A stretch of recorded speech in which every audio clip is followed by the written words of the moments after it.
함께 이 사도행전의 말씀을 함께 나누고자 하는데요. 우리가 하나님의 말씀을 선포할 때는 여러분들이 듣는 자나 또 선포하는 자나 동일하게 같은 마음이 되기를 소망합니다. 제가 이게 안 되네. 예.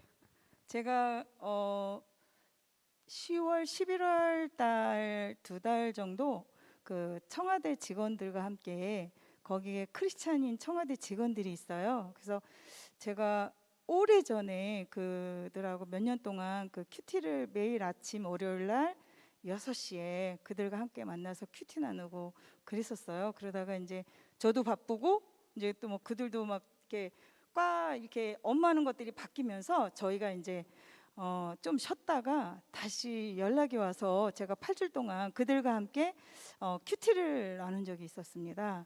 그러다가 맨 마지막에 그들과 함께 이야기를 나누다가 8주 큐티를 끝나고 나서 거기 청와대 앞에 있는 스타벅스에서 만나가지고 한 4-5명이 모였었거든요. 그들에게 한마디씩 이제 물어봤어요. 이 큐티를 하면서의 느낀 점. 근데 한 분이 이런 얘기를 하는 거예요.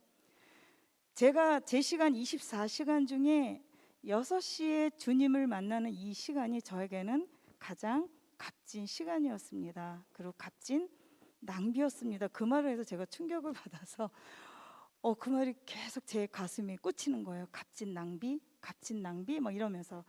그러다가 오늘 여러분들과 함께 이 말씀을 좀 나누고 싶어서 제가 오늘 사도행전의 말씀을 가지고 여러분과 함께 풀어갔으면 좋겠습니다. 여러분, 우리가 낭비라고 생각을 한다라고 하면은 그거는 결코 좋은 단어 같지가 않습니다. 그렇죠? 낭비하면은 뭔가 내가 가지고 있는 재정에서 더 오버돼서 쓰는 것들을 우리는 낭비라고 얘기를 하죠. 그리고 낭비라는 것은 쓸데없는 것을 말하기도 합니다. 근데 이 낭비라는 것의 앞에 값진 낭비라고 한다는 것은 비록 그것이 쓸데없는 것이 아니라 쓸데있는 것에 뭔가 투자되었다라는 그런 느낌을 받을 것입니다. 오늘 말씀은 루다의 그 인근 도시의 욥바에서 일어난 사건인데요. 먼저 욥바가 어느 위치에 있는지 한번 지도로 먼저 살펴보겠습니다. 나오나요? 지도? 네. 지도에 보면은 그 예루살렘과 그 루다 욥바하고 거리가 50km밖에 안 돼요. 50km밖에 안 되고 이 욥바라는 도시는 항구 도시인데 예루살렘 북서쪽 50km 정도의 그 떨어진 항구 도시이고 또 솔로몬 왕이 예루살렘 성전을 지을 때 그 레바논 목재를 운반했던 항구 도시이기도 합니다. 그리고 요나서 1장 3절의 말씀을 보면은 요나가 하나님을 피해서 다시스로 도망가기 위해서 배를 탔던 곳도 바로 이 욥바 항구 도시입니다. 그래서 이 욥바라는 이 항구 도시는 아주 성경적으로도 되게 중요한 중심지였고 우리가 이 욥바에 대해서 지역적인 그 환경적인 거, 문화적인 거 이런 것도 좀 이렇게 알 필요가 있어서 제가 이 욥바라는 도시를 여러분들과 함께 살펴보았는데요. 소아시아 지역에 복음이 전달되고 있던 주 34년부터 37년 사이 베드로는 예루살렘을 떠나서 루다에 머물다가 가이사르로 가려고 막 채비를 하던 중에 그 욥바의 어느 여제자가 죽었다는 소식을 듣게 됩니다. 그래서 이 숨을 거둔 이 여인의 이름은 다비다 또는 도르가라고 그래요. 다비다는 히브리어 말로 다비다라고 얘기하고 헬라어 말로는 도로가라고 그래요. 근데 이 다비다와 도로가는 똑같은 뜻이에요. 암사슴이라는 뜻인데 이것의 뜻은 아름다움을 상징을 합니다. 이 다비다는 그 뜻의 이름에 걸맞게 자기의 삶을 참 아름답게 사용했던 인물이죠. 그래서 이 사도행전의 누가는 이 다비다를 여제자라고 이렇게 불렸습니다. 여제자라고 하는 것은 그 전에 예수님을 만났던 사람이다라는 것을 우리가 암시적으로 알 수 있을 것입니다. 그러면 이 여인이 성경에서 그녀의 죽음이 성경에 기록될 만큼의 중요하게 우리에게 주는 메시지가 뭘까를 생각을 해보시는 거예요.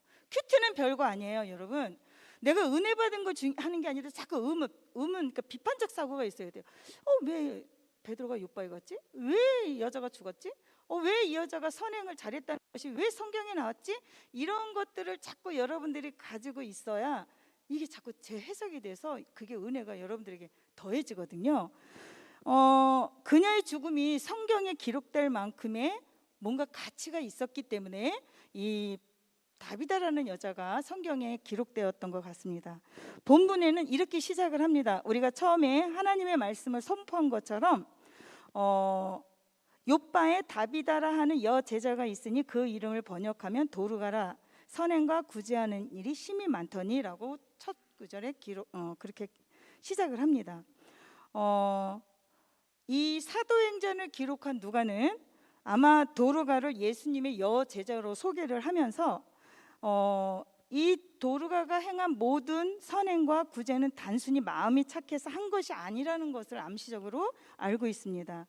도르가의 선행은 예수님을 믿고 따르는 신앙의 결과였다라고 아마 누가는 그렇게 말하고 싶었던 것 같습니다. 그래서 본문을 읽을 때 단지 도르가의 선행에만 초점을 맞춰서는 안 될 것이고, 도르가의 선행은 예수님을 따르는 삶의 결과라는 사실을 잊어서는 안 될 것입니다. 그렇습니다. 도르가는 예수님의 복음을 듣고 크게 감동된 여제자였습니다. 저희 며칠 전에 저희 그 유치원에서도 추수감사 예배를 드렸어요. 추수감사 예배를 드리면서 아이들한테 이제 헌금과 과일을 이렇게 가지고 와서 예배를 드리는데, 저희가 코로나 이후로 처음으로 드렸던 예배였어요. 그래서 정말 그 예배가 막 진짜 눈물바다였었어요. 막 4세 아이들이 막 이렇게 손 들고 찬양하고 막 그러는 모습을 이제 처음 보고, 저희는 4세 아이들도 기도를 기가 막히게 잘하거든요. 막 문재인 대통령 정치를 위해서도 막 기도하고요. 4살짜리가 정말 걔네들이 기도하는 거 보면 막 너무 은혜가 돼요. 그래서 이 아이들이 동일하게 기도하는 게 있어요. 하나님, 지금 우리가 셔틀버스 타고 가는데 잘 가게 하시고 안전하게 가게 하시고 코로나 없게 하시고, 이게 걔네들은 주 맥락이에요, 이렇게 기도할 때. 근데 막 4살짜리 애가 막 말도 어버버 하는 애가 갑자기 이 식탁에 이렇게 앉아가지고 기도하니까 내가 할 거야 그랬나 보죠. 그 가족끼리 기도하는데, 근데 얘가 갑자기 하나님, 우리가 지금 셔틀버스 타고 가는데 막 이렇게 기도를 한 거죠. 그러니까 아빠가 야, 무슨 셔틀버스를 타, 지금 밥 먹는 시간이야. 그러니까 얘가 막 울더래요.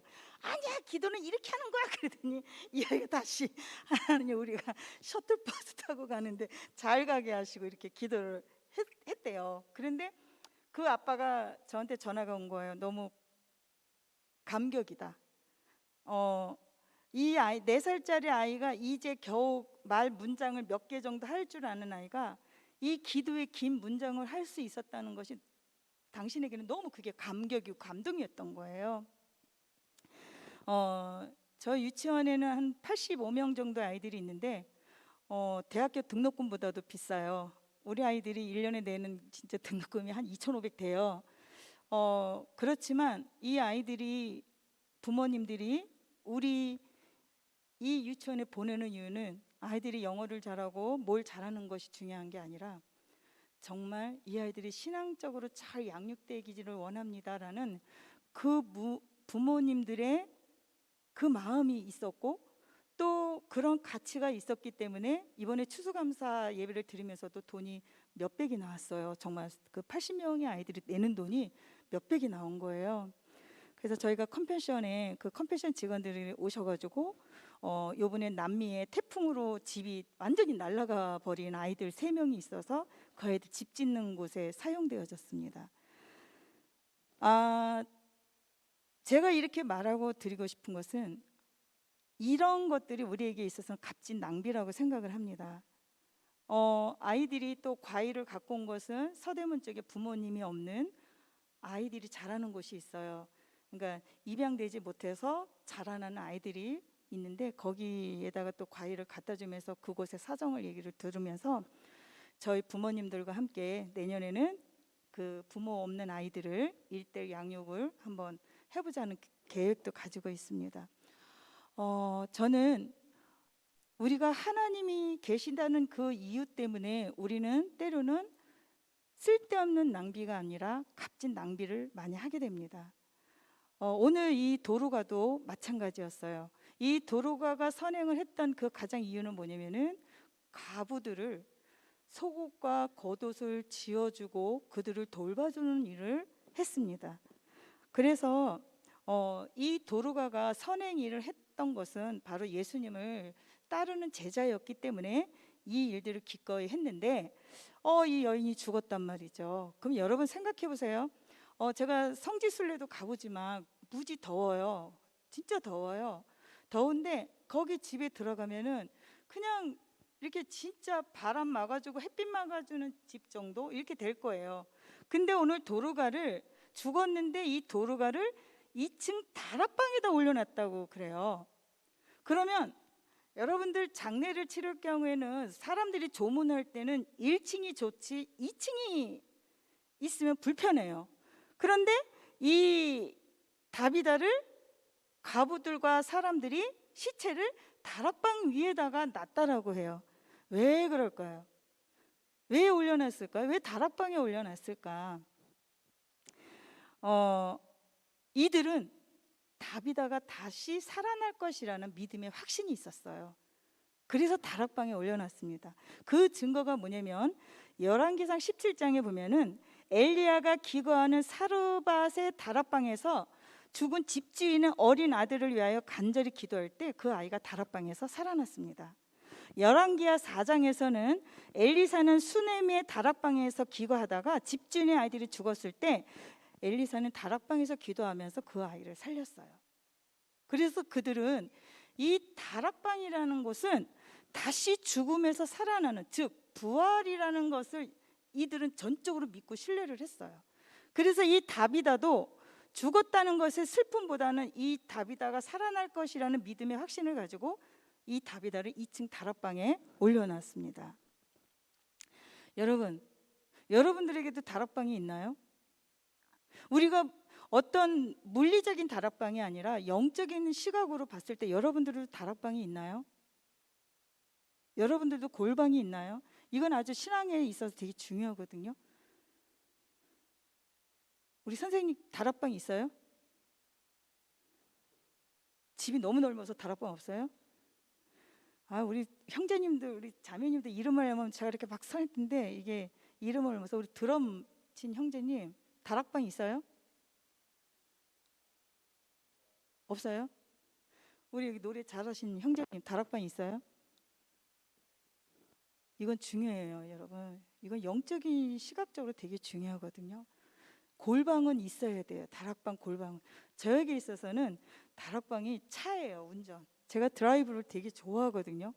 그래서 이렇게 막 드라이브 하다가도 막 기도를 하다가 막 기도가 끊어지지 않으면 갓길에 세워놓고 막 기도를 해요.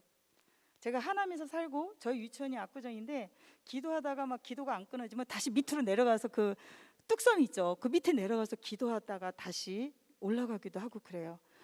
뭔가 예수님을 이렇게 간절히 만나는 그 영적인 그 순간과 그 장소가 있어요. 여러분들 다 있어요. 근데 우리가 그걸 막연하게 생각을 하다 보니까 없는 것 같은 거죠.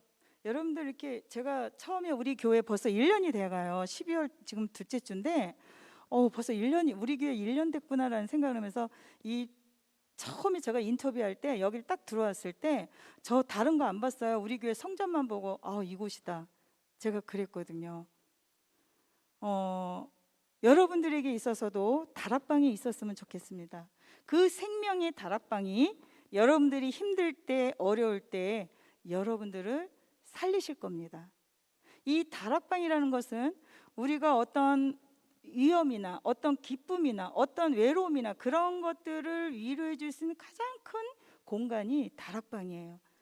다비다가 그 다락방에서 기적이 일어난 것처럼 우리도 여러분들이 주님을 간절히 찾고 싶을 때 나의 다락방이 어디 있는지, 그래서 그곳에서 생명의 호흡을 하면서 영적으로 살아가시는 여러분들이 되시기를 소망합니다. 베드로가 머물고 있던 룻다는 욥바에서 가까운 곳인데요. 제자들이 두 사람을 그에게 보내고 지체하지 말고 빨리 와달라고 간청합니다. 베드로가 요바에 도착해서 다비다가 누워 있는 다락방에 올라갔을 때 그곳의 모든 과부들이 울면서 그 다비다가 살아 있을 때 지은 속옷과 겉옷을 다 보여줬어요. 이것이 39절의 말씀인데요. 39절 말씀을 제가 읽어보겠습니다. 베드로가 일어나 그들과 함께 가서 이르매 그들이 데리고 다락방에 올라가니 모든 과부가 베드로 곁에 서서 울며 도르가가 그들과 함께 있을 때 지은 속옷과 겉옷을 다 내 보이거늘. 아멘. 여러분, 지금도 마찬가지예요. 무슬림들도 과부는 우리는 요즘 시대가 바뀌어서 이혼하는 거, 뭐 돌싱남, 뭐 돌싱녀 아주 아름다운 언어로 이렇게 자꾸 승화가 되지만 아직까지도 아랍 쪽이나 이런 가부는요 사람 취급을 못 받아요. 제가 한번 갑자기 제가 선교 가는 데가 갑자기 생각이 안 나네. 제가 아주 인상 깊었던 건데 여자 6명이 엄청난 짐을 가지고 알바니아라는 나라를 선교를 간 적이 있었어요. 근데 제가 이렇게 좀 살이 이게 여러분들도 보시다시피 제가 이렇게 있잖아요. 살이 있잖아요. 그러다 보니까 검은색을 되게 좋아하는 거예요. 그래서 검은색 옷을 입고 비행기에서 그 알바니아 비행 공항에 딱 내렸는데 사람들이 저를 쳐다보는 시선이 이상한 거예요. 정말 이상한 거예요. 그래서 왜 나를 왜 저렇게 쳐다보지? 막 내가 뭐가 묻었나 막 이랬거든요. 그래서 알고 봤더니 알바니아는요 큰 아들이 죽었거나 남편이 죽었을 때 가부의 옷이요 평생을 위아래로 까만 옷을 입는데요. 그러니까 그 사람들이 나를 가부라고 생각을 한 거야. 이런 시집도 안 갔는데 가부라니. 내가 그냥 진짜 억울해가지고 아니 가부라니 내가 막 그러면서 있었는데 그런데 옷을 다 갖고 간 게 뭐 검정색 옷이니까 어떡해요? 거기가 그 옷 진짜 티 뭐 색깔 있는 거 몇 개 사고 밑에는 어쩔 수가 없잖아요. 그래서 그거 사고 막 그랬었어요. 그래서 거기는 평생 죽을 때까지 검은색을 옷을 입는데요. 단 검은색을 너무 옷 입고 싶으면 보석을 달면 된대요. 이렇게 보석을. 그러면은 가부가 아니래요. 그래서 제가 생각지도 않게 거기서 거의 한 3주 동안 사역하면서 가부로 사역을 했습니다. 이 비참한. 그런데 지금도 마찬가지지만은 그 지역 그런 아랍 지역 이런 데서는요 가부라고 하면은 사람들이 거들떠보지도 않고 그냥 불쌍한 사람이에요. 근데 이 도르가가 그런 가부들을 위해서 속옷 겉옷을 다 지워서 선행을 베풀었다 이 얘기인 거예요. 그러니까 이 가부들은 얼마나 감동이겠어요. 나를 극히 저렇게 사랑하는데. 그러니까 베드로에게 이 사람이 어떤 사람이냐면요 그러면서 속옷 겉옷을 보여주면서 이렇게 선행을 한 사람입니다 라고 얘기를 해주면서 이 여인을 살려주십시오 하고 간청을 했던 것입니다.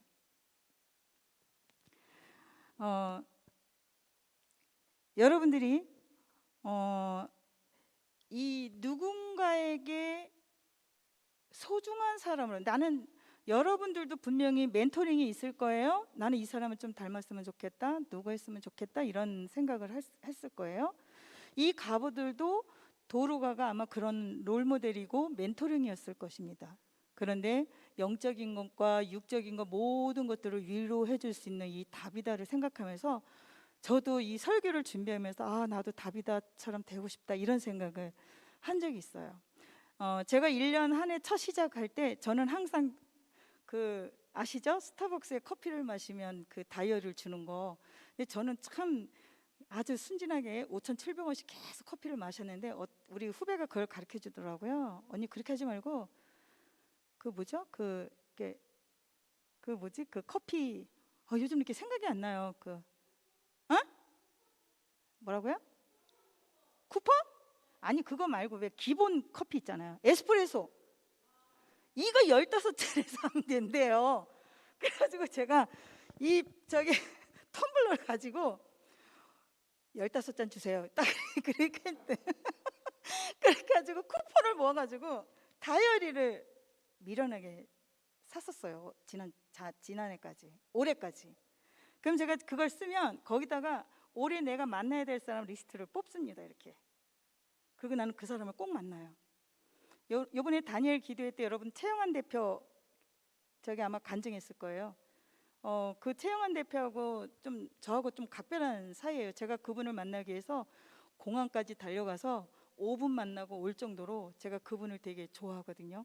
이분이 군대 생활하면서 자기의 비전을 세우고 비전을 그대로 실천한 사람이거든요. 그런 다음에 작년에 돌아가신 우리 그 미국의 뉴욕시의 맨하튼의 빌딩 뉴욕 그 세계 무역센터 거기 총재로 계셨던 이희돈 장로님을 원래는 메일로에서 올해 만나기로 했는데 이분이 돌아가셨어요. 61세 나이로 갑자기 악성암으로. 이분도 제가 되게 만나고 싶은 사람이어서 제가 워싱턴까지 가려고 막 계획도 세우고 제가 여러분들이 젊은 청년들이기 때문에 이게 그런 거듭 이런 얘기를 막 하게 되는 것 같아요. 도전. 제가 여러분들이 대학을 나와서 취업을 그 과에 맞는 취업을 못하면 적어도 과에서 성공한 사람 5사람을 만나라. 그렇게 얘기를 항상 하거든요. 그렇게도 포기하면은 공무원 시험 준비를 해라. 막 이렇게 얘기를 하거든요. 그래서 제가 지난 교회 한 친구도 이 요리 학과를 나왔는데 이걸 포기하고 공무원 시험을 준비하더라고요. 그래서 공무원 시험을 하기 전에 네가 요리로 성공한 사람 5사람을 만나라. 근데 그 중에 한 선배가 강래호 씨 그 저기 셰프였대요. 그래서 이제 5명을 만나면서 이 친구가 다시 요리를 시작을 하고 프랑스로 갔다가 지금 호텔에서 셰프로 있습니다. 제가 이런 말을 하고 싶은 것은 우리가 도전의 가치 또 내가 어떤 것을 하든지 간에 우리가 시간을 투자하든 돈을 투자하든 무엇을 투자하든 우리는 분명히 그것을 투자를 해야 되는데 이것이 생각지도 않은 갑작스러운 생각이라면 그건 낭비입니다. 그러나 그 낭비가 값진 낭비라면 여러분들은 지금 이 젊은 이때 여러분들은 분명히 저는 성공할 거라고 믿습니다. 그 성공이라는 게 뭐 전 세계를 다 뭐 이렇게 하는 것이 아니라 내 자신을 내가 계획하고 생각했을 때 그것이 여러분들에게 성공으로 가는 비결이라고 생각을 합니다. 우리는 적어도 그런 비전을 가지고 우리의 값진 인생의 선한 가치를 만들어 갈 수 있는 우리 이 이천동교회 청년들이 되셨으면 좋겠습니다. 또 저 역시도 그렇게 기도를 하겠습니다. 우리의 행함과 우리의 행동과 우리 이런 것들이 우리가 그리스도인이라면 이 가치를 분명히 알고 이 가치에 맞게 우리가 시간을 투자하든 뭘 투자하든 그것을 하는 것은 참 중요하다고 생각을 합니다. 우리가 이렇게 예배드리기 전에 아마 1시부터 이 세션들이 와서 연습을 해요. 그러면 세션들이 와서 연습을 하는데 아주 잘하냐? 그냥 뭐 제가 보기에는 너무 잘하지만 전문적인 사람이 왔을 때는 분명히 뭔가 평가를 내리겠죠, 그렇죠? 뭐 신들을 저렇게 쳐, 뭐 드럼을 저렇게 쳐, 막 그래. 저는 막 너무 멋있다. 막 오늘 막 일렉 튀는데 진짜 멋있는 거예요. 근데 전문가가 와서 봤을 때는 또 뭔가 평가를 하겠죠. 그러나 여러분들이 일렉으로, 싱어로, 건반으로, 드럼으로 와서 했을 때 여러분 이것을 여러분들이 앉았을 때 하나님 나의 이 탤런트가 하나님의 영광과 기쁨이 되게 해주십시오라고 기도하시나요? 왜냐하면 우리가 선한 가치, 여러분들이 다른 청년들보다 1시간 남짓 와서 한다는 것은 값진 낭비입니다.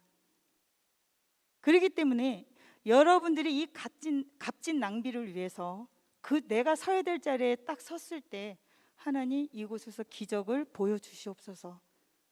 내가 치는 드럼을 통해서 내가 노래하는 이 싱어의 목소리를 통해서 나의 소리가 들리는 건반을 통해서 하나님 저들에게 울림이 되고 성령님 임재하여 주시옵소서라는 간절한 소망을 가지고 기도할 때 여러분들의 자리는 귀한 값진 자리라고 생각을 합니다. 그것이 여러분들이 하나님 앞에 선한 일을 하는 거겠죠.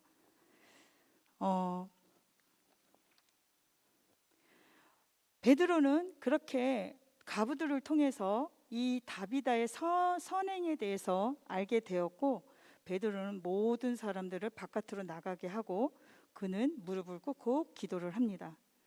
베드로는 시신에게 무릎을 꿇은 것이 아니라 주님에게 무릎을 꿇은 것입니다.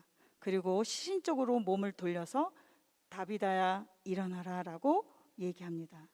그때 다비다는 눈을 뜹니다. 그리고 베드로를 보고 일어나서 앉습니다.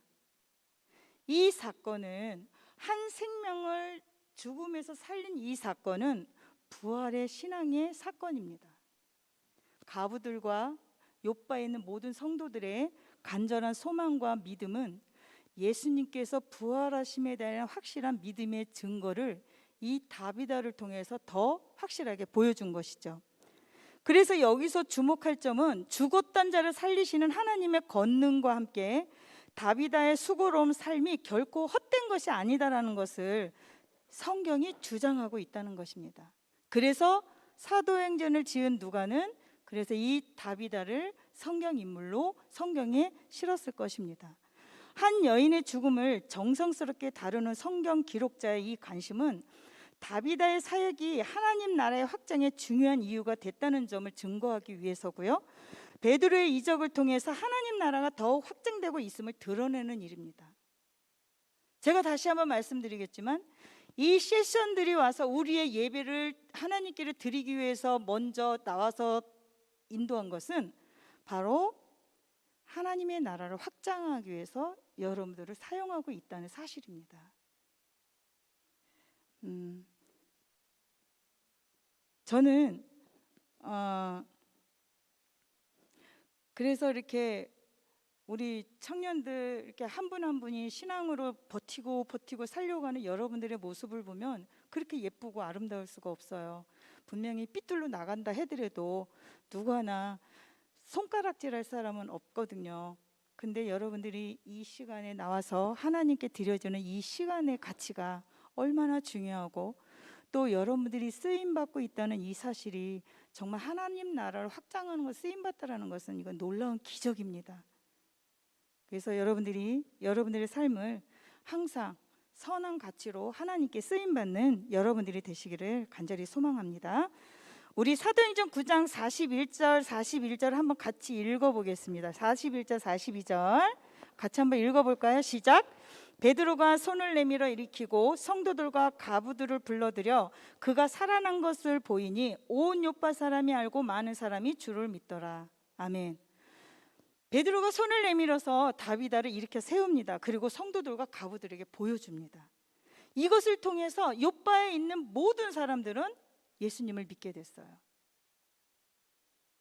아마도 여러분들의 이 예배와 또 여러분들이 찬양 그 인도자를 이렇게 세우신 이 소리를 듣고 누군가는 밖에서 어쩌면 하나님을 기억할 수도 있다라는 거예요.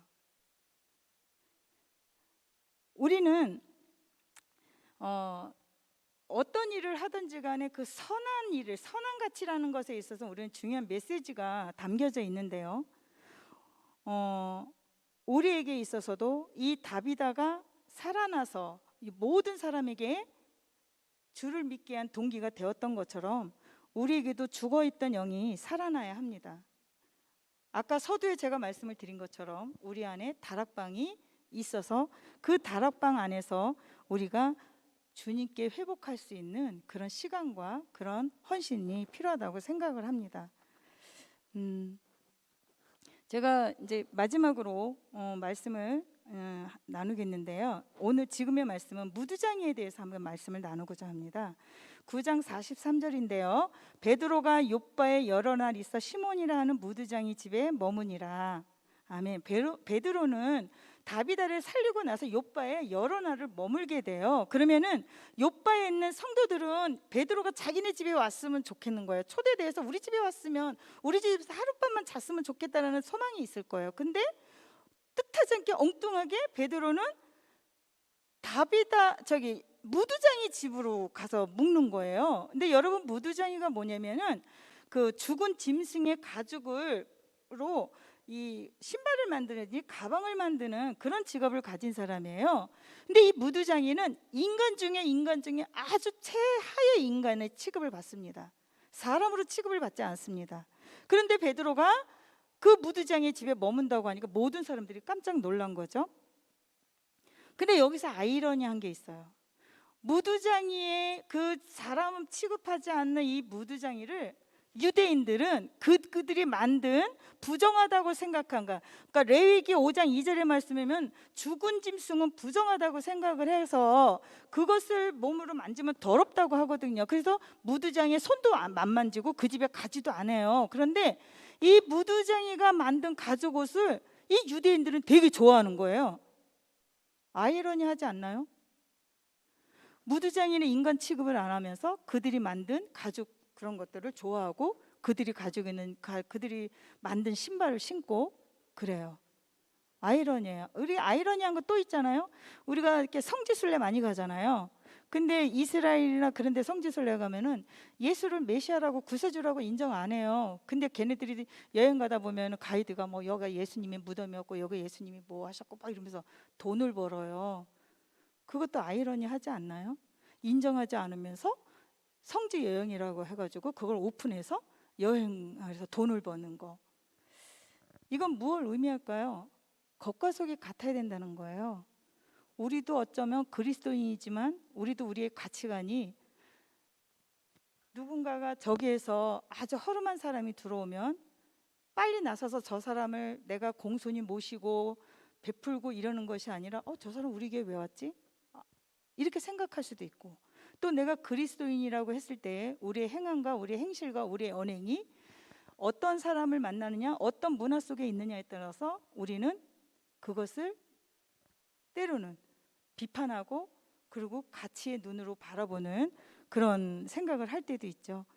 이 사도행전 9장 43절에서 이 베드로가 무두장의 집에 머물렀다라고 하는 것은 모든 인간은 하나님 앞에 똑같은 사람이다, 사랑받는 존재다라는 것을 이야기해주고 있습니다.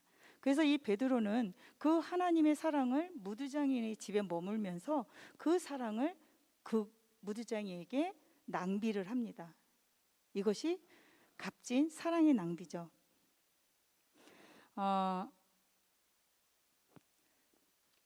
제가 5명의 아이를 키워요. 그 아이들은 저에게 엄마라고 그래요. 그래서 한 친구는 벌써 대학을 졸업해서 고등학교를 졸업해서 대학을 간 친구도 있고 지금 이제 인턴 과정이 있지만 의대를 가서 인턴 과정이 있지만 저는 그 아이들의 5명의 엄마예요. 근데 이 아이들에게 한 달에 나가는 돈은 30만 원이 넘어요.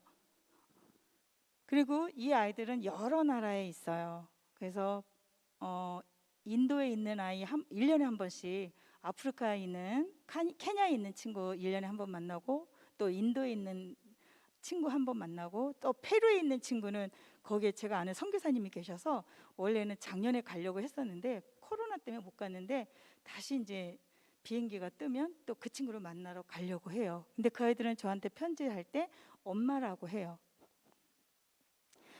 저는 30만 원이라는 그 돈을 저를 위해서 쓴다면 어디든지 좋은 곳에 많이 쓸 수 있어요. 근데 저에게 있어서 가장 값진 지출은 그 30만 원이라는 돈이에요.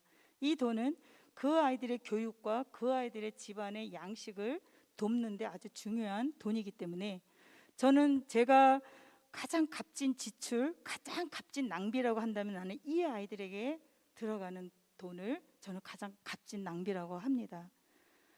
그래서 이 아이들이 저는 다 제가 이제 몸이 안 좋다 보니까 자꾸 아픈 아이들을 이렇게 후원을 하게 됐어요. 그런데 그 아이들이 어떤 아이가 그런 자기네 그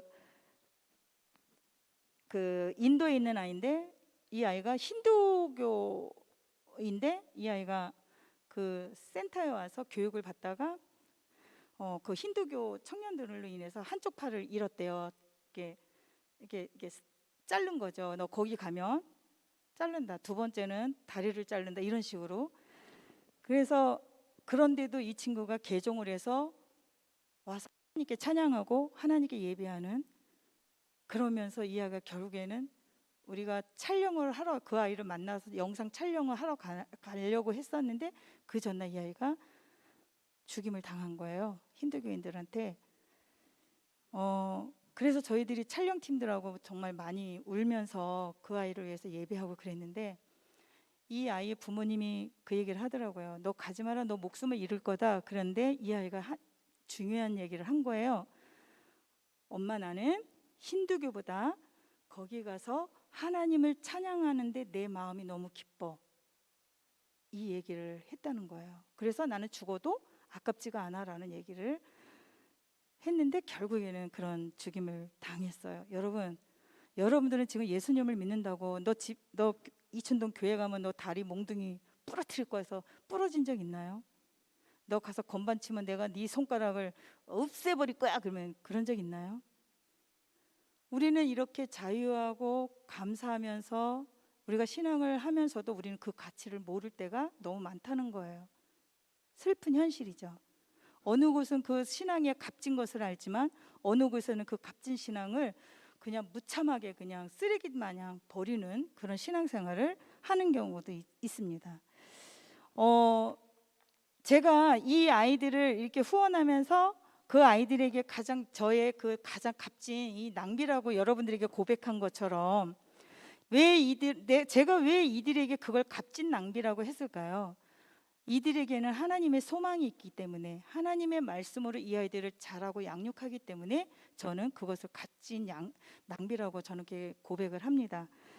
사랑하는 성도 여러분, 예수님이 이 땅에 인간의 모습으로 오셨을 때도 분명히 왕으로 오실 수도 있지만 허름한 마구간에 오신 아기 예수님도 여러분 값진 낭비였습니다.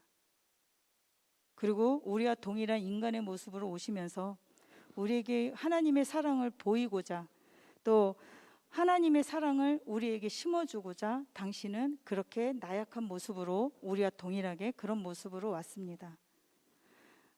여러분들이 정말 진정 예수님의 제자고 예수님을 믿는 청년들이라면 여러분들도 값진 낭비를 하시는 여러분들이 되셨으면 좋겠습니다.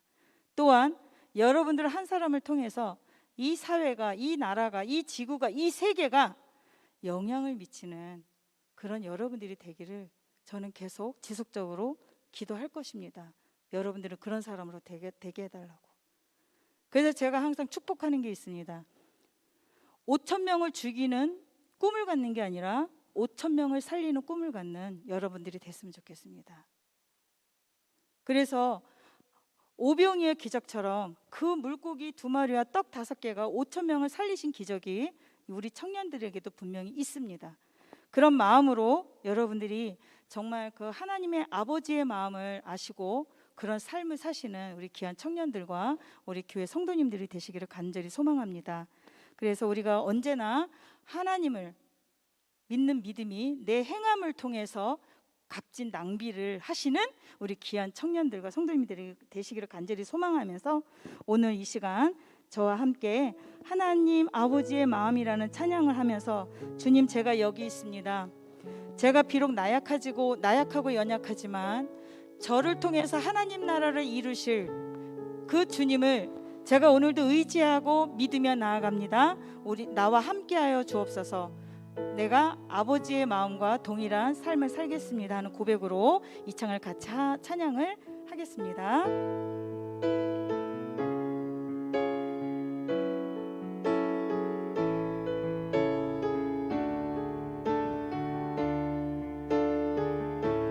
아버지, 당신의 마음이 당신의 마음이 있는 곳에 나의 마음이 있기를 원해요. 아버지, 당신의 눈물이 고인 곳에 나의 눈물이 고이길 원해요. 아버지, 당신이 바라보는 영혼에게 나의 두 눈이 향하길 원해요.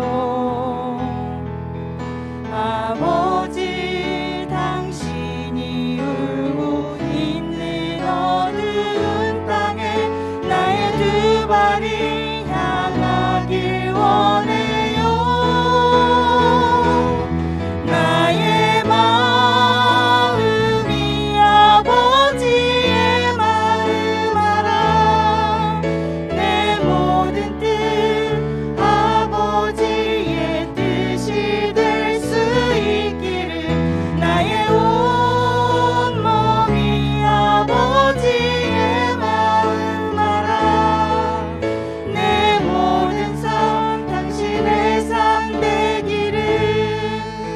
한번 고백하겠습니다.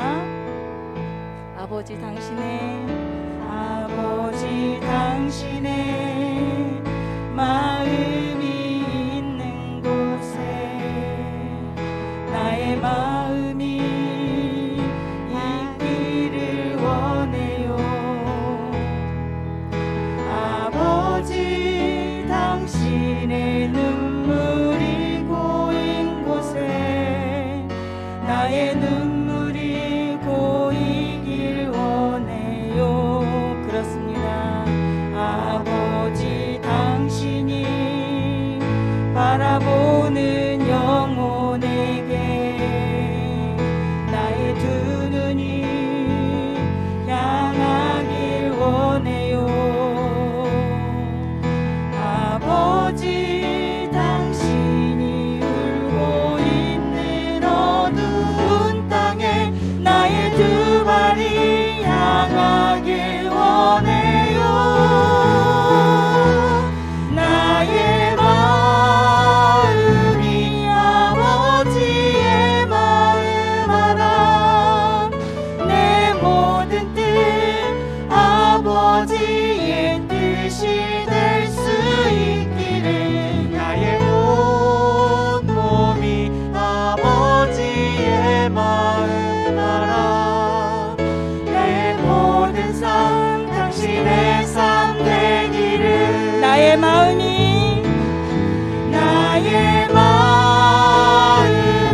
아버지의 마음 알아. 내 모든 뜻 아버지의 뜻이 될 수 있기를. 나의 온 몸이 아버지의 마음 알아. 내 모든 삶 당신의 삶 되기를. 우리 같이 한 목소리로 기도하기 원합니다. 하나님, 나의 다락방은 어디에 있습니까? 내 생명이 살고 내 영적이 사는 그곳은 어디 있습니까? 하나님, 나를 만나주시고 내가 그곳 가운데 있을 때 성령님 임재하여 주시옵소서. 또한 하나님, 내가 어떠한 삶을 살든지 그것보다도 나에게 가장 값진 낭비의 삶은 무엇입니까? 아버지, 우리가 그것에 두려워하지 않고 고민하지 않고 그것을 선택할 때 그것 가운데 하나님의 나라가 확장되게 하여 주시옵소서. 오늘 이 시간에 드리는 이 예배 가운데 성령님이 함께 하실 때 아버지 하나님, 우리를 통해서 아버지의 이 예배를 흠양히 받으시는 그 아버지의 마음을 알게 하시며, 아버지, 오늘도 내가 주님 앞에 온전하게 헌신할 때 이 헌신의 마음이 아버지의 마음과 동일하게 있게 하여 주옵소서라고 우리가 같이 한 목소리로 기도하기 원합니다. 기도하시겠습니다. 사랑의 하나님, 오늘 이 시간에 우리가 예배합니다. 아버지 하나님, 우리 예배를 받아주시고 아버지, 우리의 마음과 아버지 동일하게 아버지의 마음에 있기를 원합니다. 우리의 삶 가운데 아버지의 뜻이 있기를 원합니다. 아버지 하나님, 나의 정말 다락방이 어디에 있습니까? 아버지, 내 영혼이 살고 내 생명의 호흡이 살고 있는 그 다락방은 어디에 있습니까? 주여, 그것을 우리에게 일려주시고 아버지, 우리가 서 있는 이곳이 아버지, 우리가 생명이 살고 아버지, 죽어있던 영이 살아날 수 있는 아버지 다락방이 될 수 있도록 하나님 인도하여 주시고 함께하여 주시옵소서. 아버지 하나님, 이 시간에 주님 예배 드릴 때 아버지, 이 귀한 예배가 아버지 어느 곳에서는 드리지 못하는 예배입니다. 하나님, 이 예배의 가치를 우리에게 알게 하시고 이 예배하는 가운데 우리가 온몸을 다해서 하나님께 예배할 수 있도록 아버지 주여 인도하여 주시옵소서. 하나님, 이 가운데, 이 땅 가운데 아버지, 우리의 모든 것들이 회복되게 하여 주시고 아버지, 죽어가는 영혼들을 깨우며 아버지, 주님 잃어가는 영혼들이 주님께 올 수 있도록 인도하여 주시고 함께하여 주옵소서.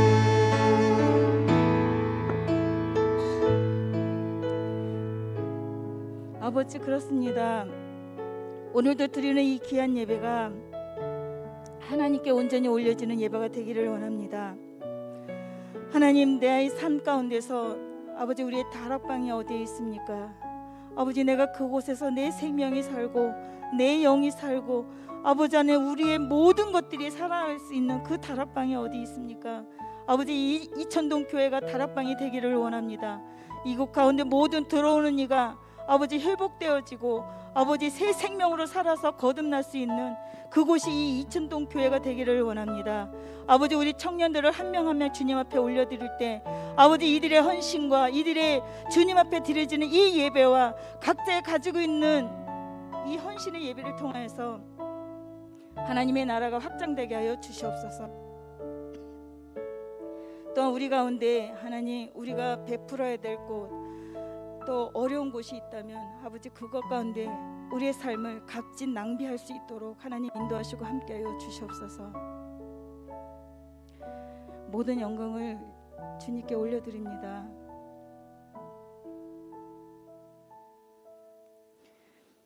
이제는 우리 주 예수 그리스도의 은혜와 하나님의 사랑과 성령님의 교통 역사하심이 이곳 가운데 함께 하시는 주님의 백성들 머리 위에 이제로부터 영원까지 함께 하시기를 간절히 축원합나이다. 아멘.